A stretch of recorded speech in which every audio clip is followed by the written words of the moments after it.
Hi, folks. Thanks for joining us over here at Old Ass Movie Reviews. I'm Dave. That's Scott, or that's Scott, or that's Scott, or that's Scott. Sorry, folks. I'm not sure which I direction can't it's make going up to my be in. mind where to put everybody. I want to say thank you very much for joining us here today. Your time is valuable, and we do appreciate it. Before we get started, go ahead and hit the like button, the subscribe button, the share button, the button over here that does something else, and I'm sure there's one probably floating around. Just start hitting buttons, but mostly they thumbs just up. turned off their computer. Damn. Not that. Maybe they'll reboot it and come back. We'll wait. No, thank you for joining us. Want to say it's a beautiful day here in Florida. Yes, it is. And speaking of Florida and the Navy, and especially in our area, flying. Yeah, no kidding. We're going to talk about the movie Maverick today. Top Gun Maverick. It is a sequel to the original Top Gun, Tom Cruise movie. And what's funny, I just want to say this real quick. There was a scene in Top Gun Maverick. There's the jets are banking and they're flying over and they're doing some kind of dogfight thing. And just as this plane does a bank and spins, I hear the Blue Angels flying over my house. Of course, because I forgot you lived in that part of Pensacola. There's like three boom, boom, boom. They're all coming in and they're all coming over. And I got up and I just opened up the door and they're, dude, you know how they fly. They're like just. I used to work on the base. Maybe 100 feet above the freaking trees. It's crazy. And you can see the trail coming up. I'm just like, that's awesome. Fucking great, man. I love watching those guys out my backyard. They come right over. You can see the name on the side of their freaking plane. That's how low they're flying. For our listeners, we're based out of the Pensacola area, and it's also the home of the Blue Angels. Yeah. So this time of year when they start practicing, it's all you got to do. You want to see an air show? Step outside. Yeah. It's awesome. I love when people say, "Hey, Dave, are you going to go to the air show?" Hey, no, I'm watching them practice out in my backyard. I know. I get asked that all the time. It's like, I've already seen him twice today. Yeah. I looked out the window of the office I was working in and they went right by it. You know, it's like, you're like, there they go. Hold on. At 11 o'clock in the morning, they're going to fly overhead. Hold on. I can't tell you how many phone calls I've been on. And we're like, hold on. And you had to take the phone away because of the roar of the jet. Okay, now we go again. When I worked out there, it's like, wow. when I worked or lived in PC, it was the Thunderbirds. Mm-hmm. They would come into town every once in a while. They'd train out there every once in a while. And you just be like, oh, come on, guys. This is awesome. See the F-15s taking off. It was awesome as shit. Yeah. So I'm sorry. I thought of that just as I was. That's fine. That's fine. But that gives you some sense of how much I like this movie. I like the movie. I love this movie. How did you like the movie? I love this movie. I think I texted you as the Navy recruitment video 2. Yeah. 2.0. And it is. It absolutely is. Both of these are Navy recruitment videos. These are filmed with the Navy, working hand in hand, and it's very obvious. I'm going to get this out of the way first. I am still blown away by the fact that when we see these actors in the planes, they're flying them. Yeah. Yeah. They're flying them. I'm still blown away that they did this, that Tom Cruise did this to get these actors licensed and able to fly fighter jets for a movie. This is taking movie making to a level that is just unheard of. Oh, you're not going to act. You're actually going to do it. And it was his idea. It's awesome. It was his idea. I was just like, fuck, that's awesome. How would you like to be on a movie with Tom Cruise? And he's like, well, today we're going to teach you how to fly a freaking spaceship. I know, right? What? I want to be in a Tom Cruise movie just so I can learn some skills. Yeah, no shit. I got no skills. Okay, Napoleon Dynamite, relax. But oh my God, how cool would that be? It would be amazing. Amazing. When I heard about that, because I guess he had gotten his either off the last movie or he had trained like in the interim. Mm-hmm. But however it was, he decided he's going to get fighter training and then have everybody that's in the movie fighter training. And I'm sure, like, when they were signing on, they were just like, yeah, I'll sit in the cockpit like they did in Star Wars, which you're going to talk about in a minute. Yep. And, you know, they'll just film my lines. I'm flying. Surprise. And Tom Cruise walks up to you and goes, you know what would be great? If you learned how to fly a fighter jet. That would be great, Tom. But wait, Tom? Yeah, it was pretty fucking awesome. Pretty awesome that's the level they took it on that. It's just wow. And it works. It works so. You told a story last week about a stunt pilot taking Tom up. If you watch this movie on Paramount, you can go into the extras tab underneath the movie, and there's a little behind the scenes where Tom Cruise takes James Corden up in a fighter and tries to make him sick. No shit. It's awesome. I'm gonna have to take a look at that because I didn't watch any of the extras last night. Yeah, it was. I watched it a while back. It's like, oh, I got to see this. So he takes him up and he's spinning and doing all this stuff, and Gordon's looking to throw up and all that. It's just, yeah. It was really really fun. I would kill him when we landed. I'm gonna kick your ass, Tom. Well, I'm not, because you'll probably kick mine, but I'm still gonna give you a shot in the gut.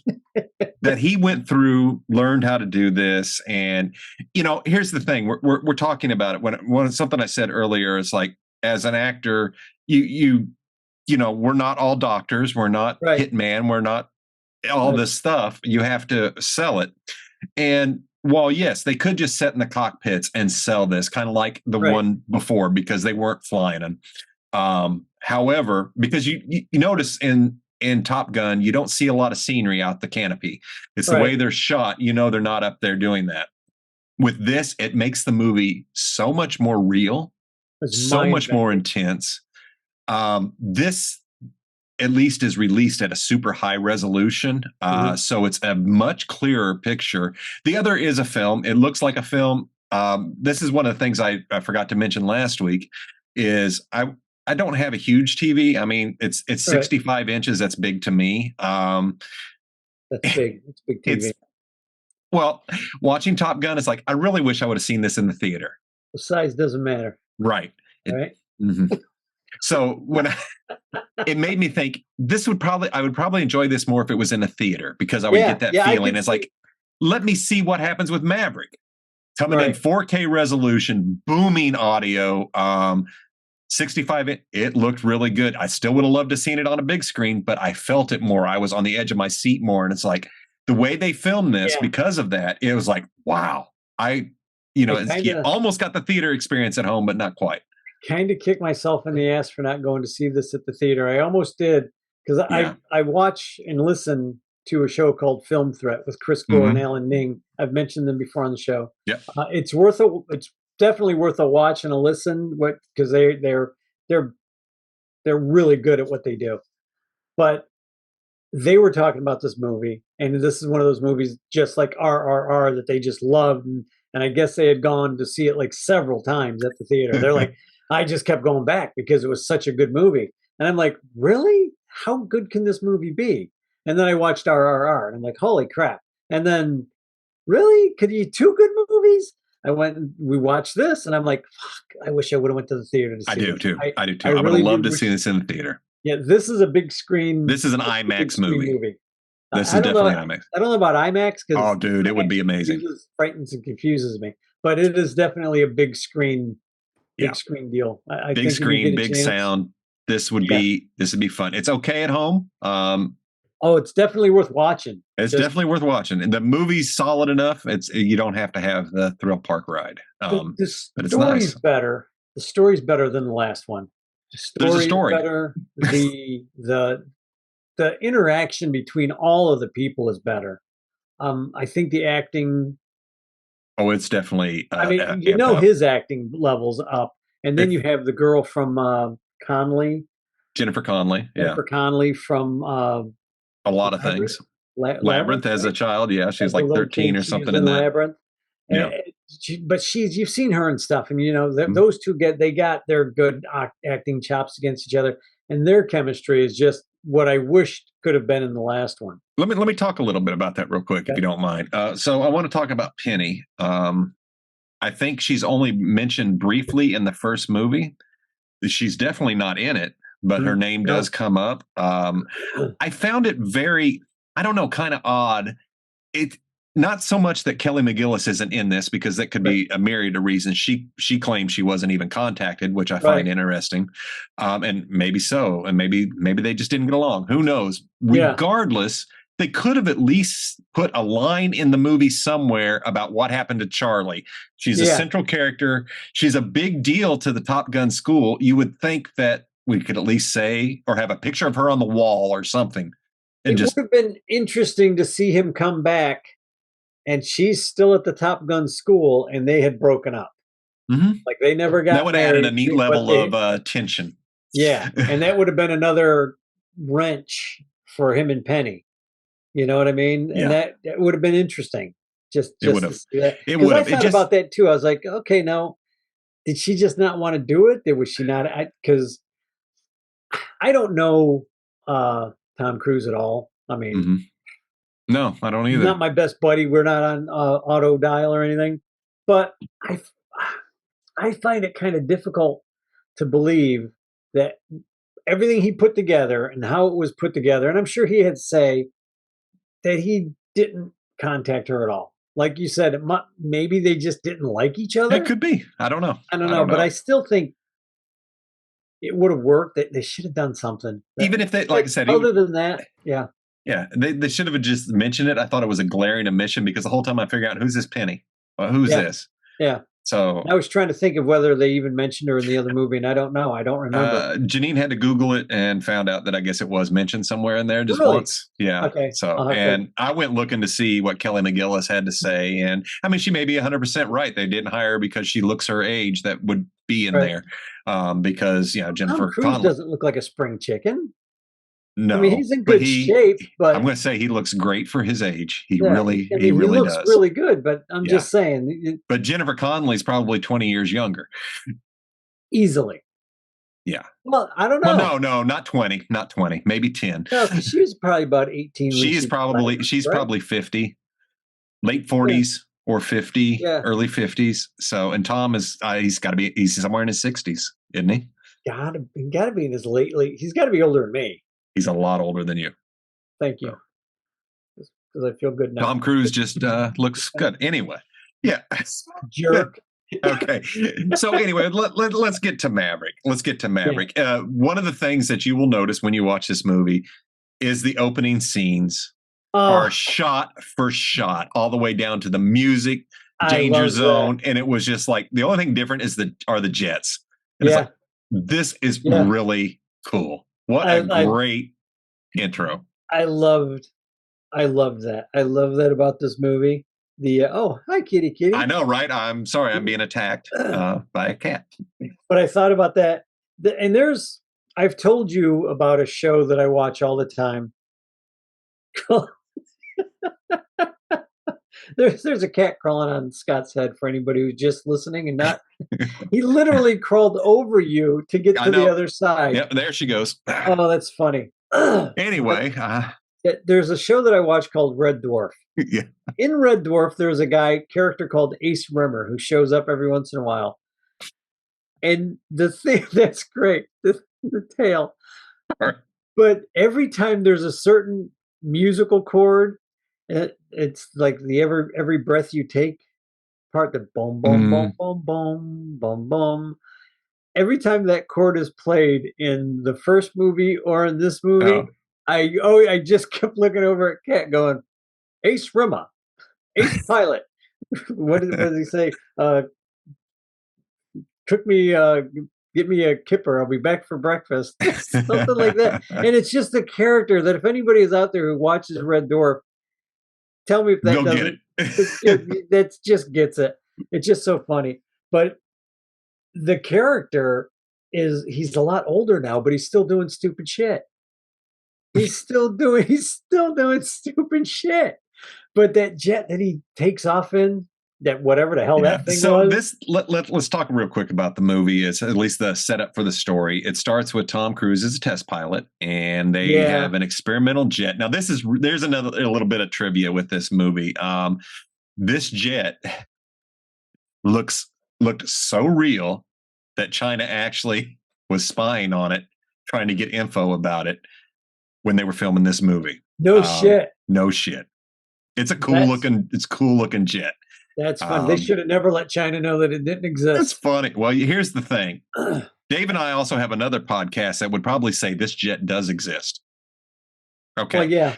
Never World Podcast. That jet every does week, exist. Look us up. We talk about government conspiracies, paranormal, UFOs, aliens, and other crazy things that go bump in the night. But anyway, that's Never World Podcast. Neverworldpodcast.com. Yes. Anyway. Do we have a .com yet? I don't know. Yeah, we do, but it hasn't been updated. I apologize, folks. Anyway. So he's a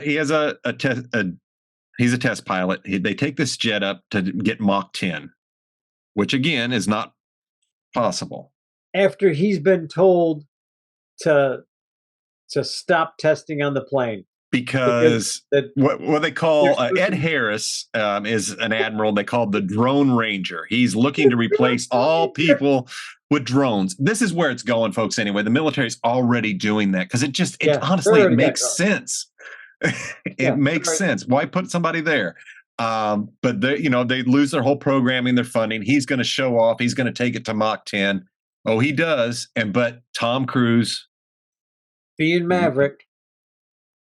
Yep.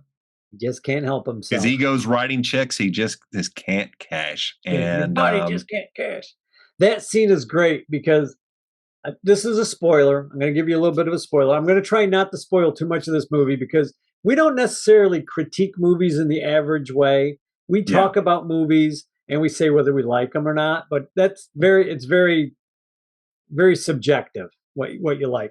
But there is a scene where he pushes this experimental spacecraft / airplane just to see hair too much. Yep. And the next scene you see is the radar, his plane's gone, and everybody's like, what? Where is he? What happened? They cut to the next scene, and he's walking down a road, and he's all his flight pants are ripped. He's holding onto his helmet. He's just walking down this deserted road. He walks into like a Waffle House or some little small town, cookhouse. Everybody's just staring at him, and he puts his hand out, and the lady puts some water in his hand because she just happens to have water that she's going around. And he asks the lady, where am I? Yeah. And the little boy that's been sitting there watching him since he come through the door looks at him and goes, Earth? Because he looks like an astronaut, like a spaceman. Looks like a space guy. Because he is wearing a space suit. Those aircraft do go there. Yeah. And I knew what was going through that kid's head. I don't know how I knew, but I knew what was going through that kid's head. Yeah. And I knew what he was going to say at some point. He was going to say, Your Honor, or something. That was a good scene. But that right there, just the writing up to that point was better than what Top Gun was. Yeah. Absolutely. This is a solid movie. This is really solid. It ticks the boxes. I don't want to spoil it too much, but we do need to talk about a certain scene of Beggar's Canyon. You know what? What I think what we do is we spoil it towards the end. That'll work. We'll warn everybody when we're going to give you spoilers because I gotta spoil this movie, and I don't want to spoil it for anybody who wants to see it and not be spoiled. Just come back and listen to us after I tell you what, watch the movie. You're going to enjoy it. So come back after you've watched it, and spoilers abound beyond here. Yeah, because I got to spoil this movie because it's so good. Have to. And to talk about it without ending it right now and just saying it's a great movie. Yeah. I want to go a little deeper. I want to go a little deeper. We have to because some of the stuff we're going to talk about is spoiler, but you have to kind of talk about it. Yeah, you do. You do. So I'm sorry, folks. We're going to spoil the movie. All right. I said we weren't. I lied. It's coming. Spoil away. So the first big spoiler, and it shouldn't be a surprise. If I was writing this is probably what I would do too. If you remember in Top Gun, Goose had a son. Yeah. Guess what his son decided to do, following Dad's footsteps? Mm-hmm. Guess who is now enrolled at Top Gun with us for this super secret mission with Tom Cruise has to train? Yep. Shocking. Really cool. They did a good job casting Miles Teller as Goose's son because Man, he looks like Goose. he is perfect. It's the mustache and the Hawaiian Yeah. shirt. It does And the it. way, well, it's also the way he holds himself. Yeah, He holds himself like he the does it actor who well. played Goose. Like he does something with his shoulders when he's walking, and I'm like, Mm-hmm. holy crap, that guy must have watched that film 100 times. Oh, I'm sure he did. You I'm know, sure he he must did. have watched those bits with that actor 100 times to get that down. Yeah. Yeah, he has a So lot of good. his mannerisms. He's Goose 2.0, literally. Yeah. And there's a great little backstory with that. We find out early on that Tom Cruise pulled his application, Goose's son. Yeah. What's it? Rooster. Rooster. He pulled Rooster's chance to go to the academy to be a pilot at the first time or something like that. Yeah, he did it for like 4. He put him behind by 4 or 6 He set years. him back, and what we don't know, you're left to believe that this is done because, I mean, that Maverick, no matter what, still feels responsible for Goose. How could you not? Yeah, even though it really is not his fault, and he knows that, but it doesn't matter. He can't let go, and that's another key part of this movie. Right. So you think that he's doing this out of fear for Rooster. It's like, I'll be damned. I'd rather this kid hate me than him die from this. Right. But you find out later it's his mom who talked him into on her deathbed. On her deathbed. Yeah.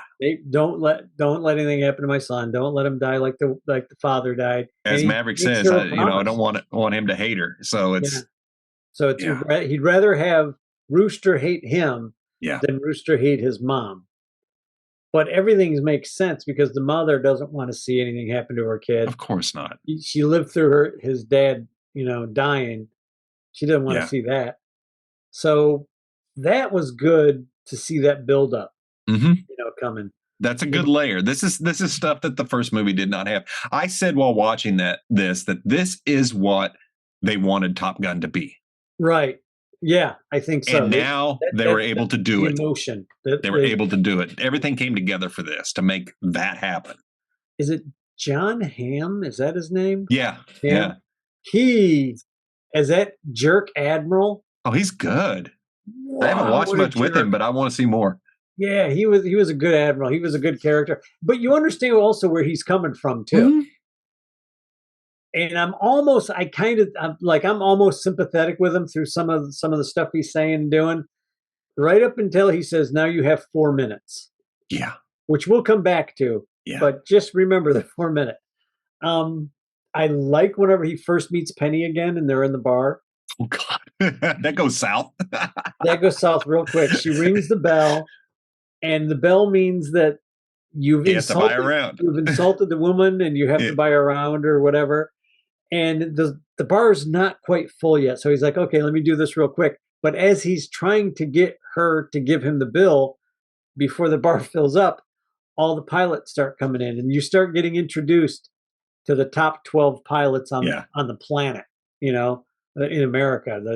All the best of the best of the best are coming through the door, and they're kind of introducing them. And you see the jerk, you see the suave guy, you see you see all the archetypes coming through. My favorite character out of all the pilots, I really dug the chick. What was her name? The Phoenix. I really dug her. Mm-hmm. But my favorite one out of all of them is Bob. They're sitting there playing pool, and everybody's great. And then finally, they're getting ready to do something, and they look up, and Bob's sitting there, and they're like, "When the hell did you get here?" And he's like, "I've been here. I've been here the whole time." And they're all like, "Well, what's your call sign?" He goes, "No, what's your name?" He goes, "Bob." And they're like, "Wow, what a plain name." Like, "Well, what's your call sign?" Bob. What do they call you? Bob.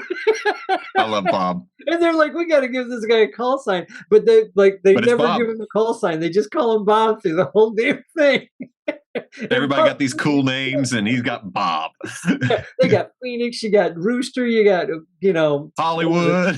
Yeah, that's just all these guys. And you're like, well, what's your name? Bob. That guy killed me. But Bob. Yeah, the introduction to all the characters is really cool.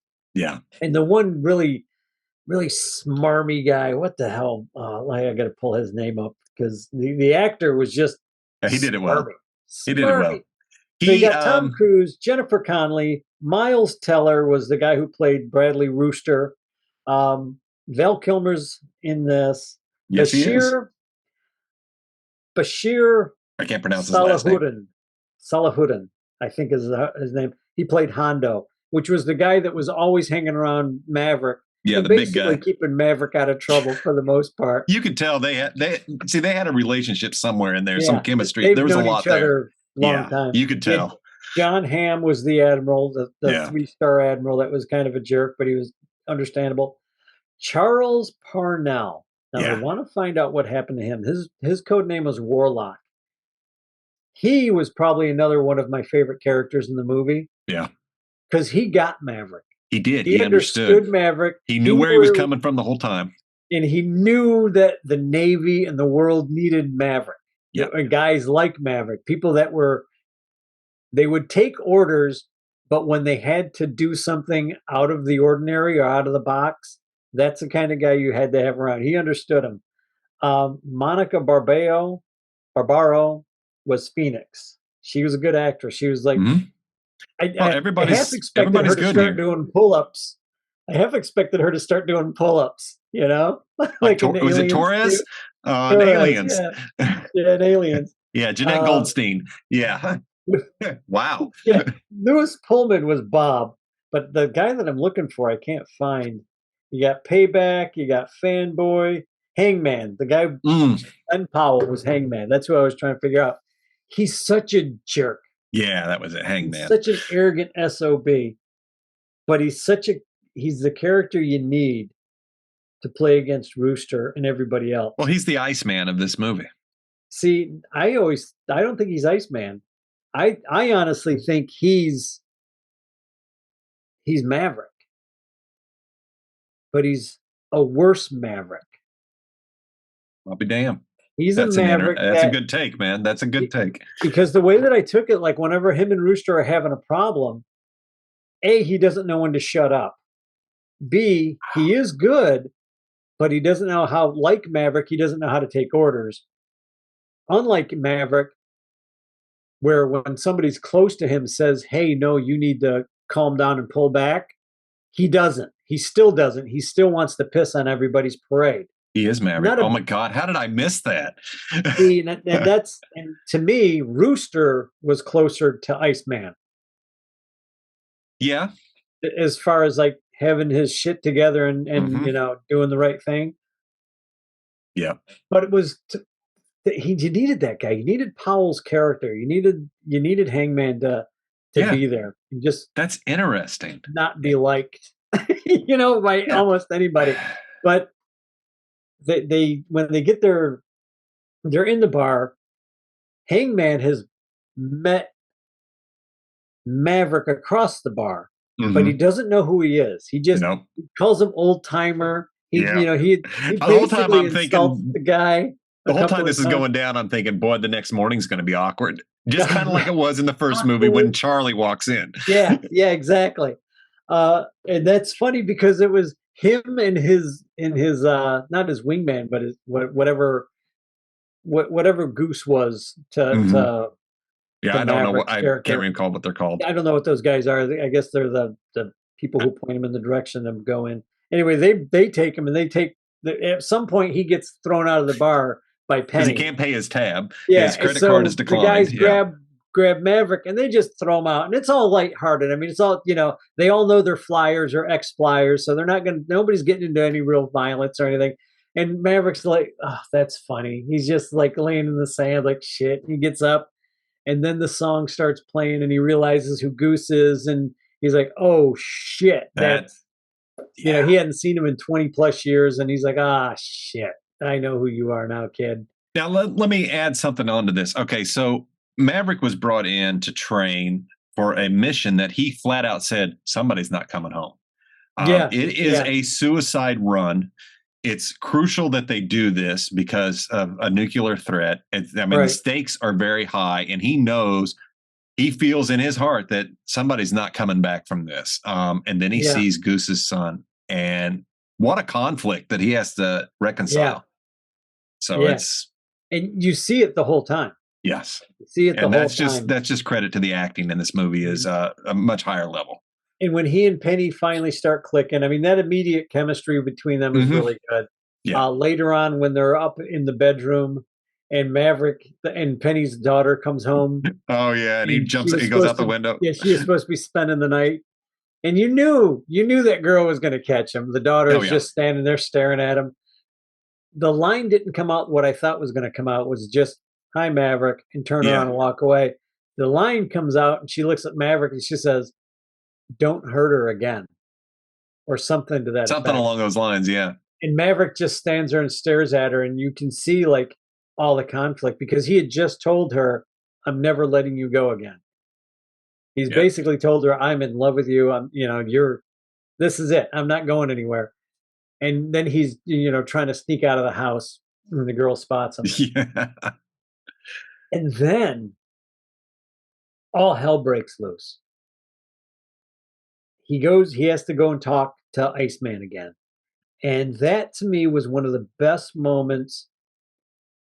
If this is Val Kilmer's last movie, he did so much acting by typing out the words that he was speaking. Because initially he's not talking. He's got cancer, of course, in real life, but he's also the character. Iceman has cancer, and Maverick goes to see him. And they're talking, they're having this conversation, and he's telling the Iceman everything that's wrong. Like, Rooster's here and I don't know what to do, and blah blah blah. He's like, well, what are you gonna do? You got to let it go. You got to let it go. And he's like, I can't. And Rooster and Iceman is just points at the screen, like, and the screen says, you got to let it go, or something to that effect. Yeah.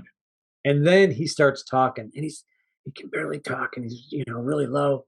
And I don't know if that was Val Kilmer really, or if they dubbed it. I don't know. Because I think by that point he might not have been able to talk. He might not be able to speak right now. I'm not sure. But the acting between those two, I don't know if they stayed friends or not. But if they didn't, it was like they never missed a day. Yeah, if they didn't, it looks like they are two of the best actors on the planet. Mm-hmm. And it's a good scene. That's really something. That's a good scene. And what you find with this when he goes and sees Iceman is now an admiral. Yeah. He's the head of the Pacific. Yeah, he's command. Not just an admiral, but he's like a grand admiral. He is. He's a big dog, and he is the only reason Maverick has not been tossed out of the Navy. He has saved Maverick's ass time and time again, and it's really evident because we talk about this scene right after this. Yeah. Ice dies. Yeah, and John Hamm's character jumps right in to take over and get rid of Maverick. You could tell he's wanted to get rid of Maverick from the beginning. Time. Yeah, he wastes no time to get rid of Maverick. He's an idiot on what it takes to do this. Maverick knows it. The pilots know it. And well, the other guy, Widowmaker, or whatever the guy's name is, knows Warlock. It. Warlock. Yeah. Warlock knows it. Yeah. He's just like, you need to, he tells the guy, don't tell me what I know. And that's when stuff starts going south. And here's how you really know that he and Iceman are still friends. After he steals the supersonic jet that gets it up to Mach 10 plus and crashes a multi-billion-dollar jet, and probably with secrets scattered all over 5 states because of it, he's getting kicked out. I mean, everybody's happy that he's getting his ass kicked out.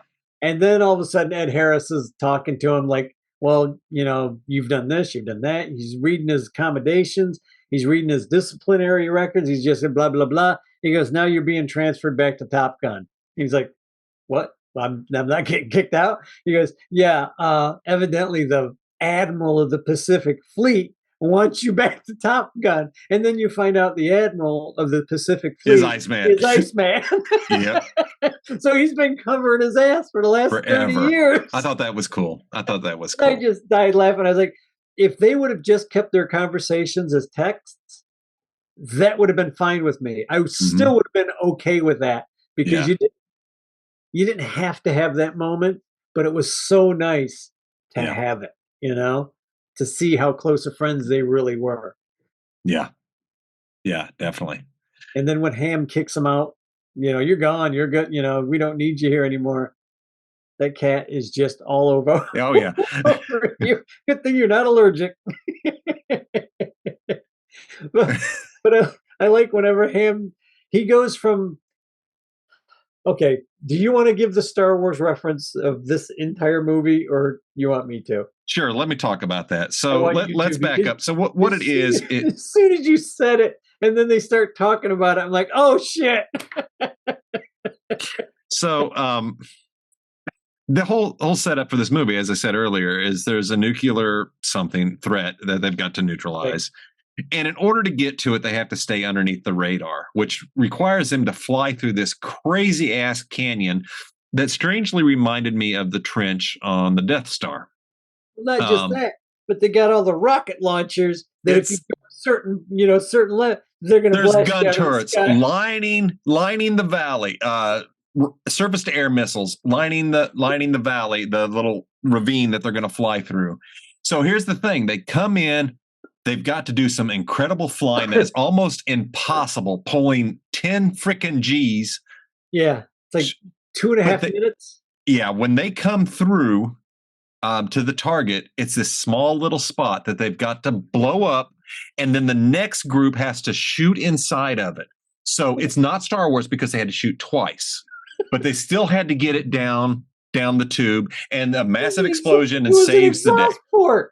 Because Kat looked over at me because we were watching this, and I had got your text already, and I'm watching it, and I'm trying not to look over at Kat. I'm trying not to. Your wheels are going. Yeah, but I'm already thinking to myself, okay, this is what Scott was talking about. This is what Scott's talking about. And then they talk about they're showing the map or something. They say, you got to hit this exhaust where the gas is. And Kat goes, it's a fucking Death Star. What I said. That was my response as well. And I just started laughing. I was like, that's what Scott said. And to make it even, you would have to bring it up. And to even sell it more, when the Russians engage, their black helmets made me. I was waiting for the TIE fighter sound. Yeah, well, they basically had that when they're shooting. Yeah. You can't tell me they did not know what they were doing. I'm sorry. Exactly what they were doing. And that's fine. An homage is great. You know what? Tom Cruise probably loved Star Wars, probably always wanted to be in a Star Wars movie. It. And it was like, well, they suck now. I'll make my own Star Wars movie. If they'd have put a couple womp rats out there for him to shoot on the way through, it would have been perfect. That's what I was thinking, just like Beggars Canyon back home. I was waiting for somebody to say that when they were flying through the thing. That would have died. That would have been perfect. That or a call sign of Biggs or Wedge would have worked too. Yeah, I was waiting for them to say red leader coming in. Red 1, red 2. I would have died, but instead they were daggers. And I was like, oh, come on. You guys could have definitely stole some. I think they felt they did enough. Yeah. It was really cool. I laughed at that. It's like, you're kidding me, really? But if you're gonna imitate something, go for it. Yeah, that was good. That was well done. It was well done. Whenever what basically happens at one point is nobody can do the show. Nobody can do this in 2.5 minutes. Ham fires Maverick. He tells these guys, well, now you got 4 minutes. Now, the whole time they've been training with Maverick, Maverick's like, you got 2.5 minutes or you're dead. Yep. 2.5 minutes, or you're going to be white on rice fighter. Well, I think Ham's admiral didn't care. Yeah. He didn't care. He was to blow up the thing. He was going to sacrifice every single pilot. He did not care. Yeah, exactly. And I understand that, but. And that other admiral was looking at him like, you can't fucking do this. You can't be real. And then as he's speaking, as he's telling these guys, and they're questioning, like, are you fucking kidding me? That can't be done. 4 minutes, we're going to be dead before we get out of the valley. Yeah. He doesn't care. He doesn't want to hear it. And all of a sudden, you hear Maverick. Or somebody's telling Maverick, you don't have flight access or whatever. And he's like, yeah, well, I do now. And he turns off his helmet. Yeah. And Maverick's on radar, and they're watching him on the radar go through the valley, or a valley mock-up. Like, he knows where he's supposed to turn and fly because it's on his system, on his computer system. and he switches it from 2.5 minutes to 2 minutes 15 seconds, and he knocks it. He's just basically balls to the wall against this admiral. Like, he knows this admiral's just going to get everybody killed. This is the same thing at the beginning of the movie. Right. The exact same thing he does this time to save people. Mm-hmm. When he does it, when he actually makes it in 2 minutes 15 seconds, he proves that this can be done without getting everybody killed. Yep. But in the process of him doing this, the admiral walks up to him and says, well, fucking congratulations, because now you're the lead pilot. And he's getting ready to retire. He's finally accepted, I can retire from the Navy. I got my girlfriend back home. I'm gonna go. Nope, you got this mission. You're not out. You're going in. So all of a sudden, Maverick, who's finally wants to retire, can't retire. Has to do this. He has to go on this mission, because if he doesn't, he knows all these kids are going to die. They're dead. Yeah. They're all freaking dead. Goes on the mission. And what happens next, Scott? They pull it off. Yeah. They pull it off. But in the process, Maverick is shot down. Yeah. And that was shocking. When it looks like he's going to bite it, because he's on the ground scrambling with this big attack helicopter just lighting up the ground. Big fucking heavy gunship. Rooster shows up and saves his ass. Yeah. And gets shot down. And then gets shot down. So now they're both on the fucking ground. And this is where it gets silly but fun. This is where it turns into a nice Tom Cruise adventure. This is a Tom Cruise Mission Impossible movie at this point. They're like, how do we get out of enemy territory? Now, early on in the movie, they talk about this air base that has some relics, some F-14 Tomcats sitting down there. And it's like, oh, well, they know how to fly them. They're just going to run up and steal a F-14 from the Russians. And they do it. Perfect time to steal one, too. It was undercover. There was a lot of running. There's a lot of, everybody's running around, everybody's scrambling, nobody's paying attention. But what's funny is, in the first Top Gun movie, they make a reference to Maverick stealing an enemy MiG. Mm-hmm. That's right. From the, I think he stole it from the American government, because he just wanted like to fly a museum or something. I don't remember. Yeah. I think he stole it from the American government. Yeah. He may have stolen it from another. I don't. Yeah. But I do remember them talking about him stealing a MiG, and I think he said something to the Rooster like, "I've done this before," and just takes off, and you're like, "Oh shit! What a great callback!" Yeah, I mean this movie is full of them, with the musical cues, the pictures on the walls, just the comments made, and stuff like this. So they steal the F-14, and they cannot outmaneuver these MiGs at all. No, they are. Oh man. Well, what kills me is they're like, well, you can't, whatever jet they have, they're like, you can't outrun or outfight a fifth generation ship. And I'm like, the United States government has the most accurate fighting machinery on the planet that's known to man. And I'm sure we got a lot of shit that is unknown to man. But he's flying a plane from the 70s. Yeah, but this one's the F-14 that he The F-14 from the 70s up against something from 2020 something. So but as Rooster says, it's not the plane, it's the pilot. I kept waiting for somebody to say something to the effect of, do or do not. There is no try. Okay, I had that moment. What they're saying. I had that moment when they're trying to lock on, trying to make that shot. It's like, I said, use the force. I was waiting to see, pull the thing away and just. It was, dude. It was such a Star Wars reference, and it was cool. Yeah, there's a lot of references in there. Obi-Wan shows up. Use the force. But it's not. The funny thing is that any Star Wars reference in this is pretty well hidden. If you're not paying attention, if you're not a Star Wars fan, you're not going to see it. If you're not a Star Wars fan, like Scott and I, or like most of my friends are, you're really not going to pay attention to it. You're just going to be like, oh, that's kind of cool, whatever. But as soon as they said about the exhaust or the venting or the vent port or whatever they called it, and Kat just looked at me, he's like, it's a fucking Death Star. Every bit of it. It was all the way down to the damn helmets. Is when they're on the jet and they're in the jet and they're taking off. Rooster turns on his seeker, his tracer or whatever, and they're like, "Shit, there's Rooster, but we don't have a Maverick. We got Rooster though." And they're like, "Well, where is he?" And he's like, "Well, he's traveling at Mach 3." And they're like, "What?" Or however fast the damn thing was flying. Yeah. And then all of a sudden the fighters come in and they're like, "Oh crap." That was good. That was really good. And I knew Hangman was going to wind up showing up again. Of course. Absolutely had to. They're both, Rooster and Maverick are both like, "Oh, well, we're dead. There's, we could eject. He's pulling. It's not ejecting." Oh, I know. It's like, man, we're screwed. What amazes me is just I'll watch this again. The skill of the pilots and the Navy when this plane comes down without any landing gear. The fact that they have a net that can catch that blows my mind. That is a strong ass net. Yeah. I'm just saying. Crazy. It is nuts. It is absolutely nuts. But I'll watch it again.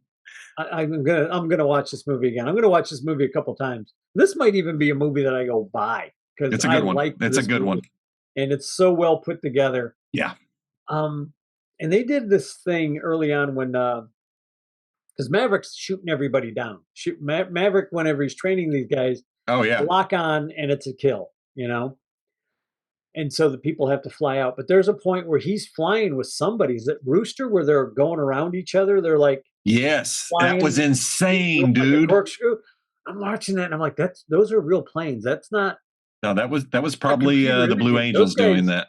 Yeah, those guys were pilots doing that. I'm like, that's crazy dangerous. Like, I'm sure it was the Blues doing that. Somebody, doing most of those were probably. I can't imagine anybody else doing that, but I do like the one where it's Tom Cruise. Somebody's giving him shit in the plane, and he pulls the upside down thing on the guy. I know, that was like, you see me now. Over and he flies over him. He's like, "Well, get your ass back to base," and flies back. And the guy, I think he does it to Hangman. And Hangman's like, "Son of a bitch!" It's insane. That was good. So again, another callback to the first movie. There's so many. Yeah. There's so many. There's one of the things where in the first movie, he goes below the deck that they've established for safety and takes out Jester. Yeah. And they give him shit. This time, the same thing happens. Yeah. In reverse, wasn't it? Or no? I'm trying to remember. They still go lower. Yeah. He forces the kid lower to chase him. Yep. And then they're mad because they're like, "You're not supposed to go that low." And he's like, "Well, they're going to be flying a lot lower." Yes. You shut up. And he's giving him shit. Yeah, that's when he asks for the request to lower the deck to 100 feet. Yeah, he's already got the papers that he wants. And the one admiral, Widowmaker or whatever. Widowmaker? Warlock looks at him, and I keep wanting to call him Widowmaker. Warlock looks at him and says, as they're walking out of the office, timing is everything. Well, you got to work on your timing, I think. Yeah, something like that. It's just freaking great. That guy, he was the best. That guy, Warlock was. Yeah, he was great, man. Him and Bob were two of my favorite characters in that because though they didn't talk a lot, when they did do something or say something, the one guy, the character was just wearing everything on his face. Like you knew what was going through Widowmaker's or Warlock's mind just by looking at him. And then Ham would say something stupid and he'd just look over at him like, Jesus. Just stop. And then the good thing is at least Ham's character realized I need this guy. Yeah. No matter what, I need this guy. And when he's recalling everybody and they're like, "We got to go get him," he's like, no, you got to come back. You got to bring these guys back. Because he realized I lost one. That's a good day. I only lost one pilot. I got to get these guys out of here. And then Rooster does what Rooster does. And that became very interesting. Good. Yeah. Yeah. Good flick. Good flick. Man, folks, I know we just ruined the whole movie for you if you didn't stop it early enough, but my God, it's a good movie. It's a good one. Definitely a watch. I'll give my opinion. I enjoyed the shit out of this movie. Unfortunately, it made me dislike Top Gun even more because this is what it should have been. Look, don't get me wrong. I like Top Gun. I think it's worth a watch. It's a fun movie, but given the choice, I'll watch this one again before I watch Top Gun again. Yeah, apples and oranges. I mean, they're different. They're so different. It is. Yeah, they're two completely different types of movies. But like you said, I think this movie Maverick is really what they wanted to do with Top Gun. But just and not able to. At the time, that's what it was. It was. It was absolutely. It was Maverick. Yeah, we made that. Yeah. We made that clear that in the 80s, seeing this movie was an event. It was like, oh my God, this is amazing. Top Gun was the shit. Yeah, and we have nostalgia glasses for that, and it was kind of wow. And they did the shirts off on the beach thing in this movie too. Yeah, but it was not volleyball. It was some sort of football. With offense and defense the same. It was a smart thing. Yeah, because he was building a team, and you can see that. Ham was giving him shit over that too. He was going to give him shit over anything. He hated him and just was such a stickler for. This book says it can be. It seemed he came across as somebody who's. This is what it says. This is how it has to be done. Yeah, it's like when it comes to this, you couldn't. So I definitely. I definitely give it a thumbs up. Watch this thing, man. It's a good one. And enjoy it because you will enjoy it if you like. I'm gonna say it. It's a guy flick. Yeah. This is a movie. It's just a good action movie. Testosterone in it. It's a good action movie. It's got a nice love interest in it with Jennifer Connelly, and it's a good movie. Man, all the callbacks. If you've seen Top Gun and you know it, and I like the scene where Rooster at the end of the movie is looking at all the pictures on the wall of Maverick and his dad. And then I think that's when it really, really, really dawns on him that Maverick never forgot his dad. Never. You know what I mean? Like he's in the aircraft. Live in his head the whole time. I'm gonna leave with one last note on this. There's one of the things that you see Maverick do is he's struggling with it. It's like, talk to me, Goose. Talk to me. Yeah. And then you see Rooster say, "What is it? Talk to me, Dad." Yeah. It's like, oh shit. It's like it was a good moment, That's a good moment. I forgot about that. Very good. Good stuff. Good stuff, y'all. So thanks again for sticking with us through our Tom Cruise Top Gun Maverick double feature. We say yes to both of these movies, but they are very different apples to oranges. One's an 80s nostalgia flick, and this was just a kick-ass action film. You know what? In 20 years from now, we may look back and say, Maverick wasn't all that. Maverick wasn't that great. 75-year-old Tom Cruise is much better actor. He's gotten good over 40 years. Well, I'd hope so. He's been working at it. Look, he still looks good for his age. And that's just it. All the time had passed. Of course he's a much better actor. Everybody in there is. Yeah. Everybody, and he's still taking off his shirt and flexing. Son of a bitch. Yeah, must be nice. Must be nice. So thanks again, folks. Hit the like, hit the subscribe, hit the share, and tell a friend and tell your mom. And we will catch you next week with who knows what is on the horizon.